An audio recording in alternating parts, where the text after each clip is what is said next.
Hey guys, welcome to Tech Team channel. Hope you guys having a nice day. In this video, you're going to learn how can you sync contacts on Android with Gmail account.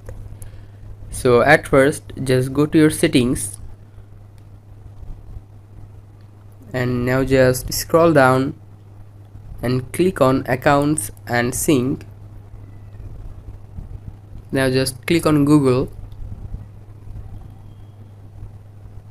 Now just select a Gmail account that your contacts is logged with.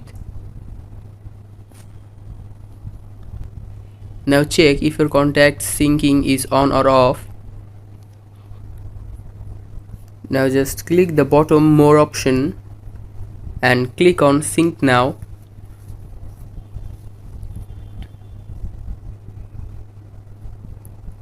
And that's how you do it. So guys, that's how you can sync contact on Android with Gmail account. Hope you find this video helpful. If you find this video helpful, then give a thumbs up and please subscribe the channel.